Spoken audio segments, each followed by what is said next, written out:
মিস্ত্রি কি বলেছে যে বালি বস্তায় করে রাখতে? বস্তায় করে রাখলে সুবিধাটা বেশি হয়। সুবিধা না মানে মিস্ত্রি বলিনি আমাদের, হ্যাঁ। বালিটা কে করবে? যাচ্ছি জায়ের বাড়িতে, জায়ের সাথে দেখা করতে। ও জায়ের কাছে আবার ননদ বসে আছে। কি টুকি? আমি জায়ের কাছে রান্না শিখতে যাচ্ছি।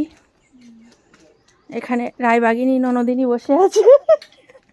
কি ব্যাপার ননদ, কি দেখবা? তোমাকে দেখাচ্ছি সবাইকে।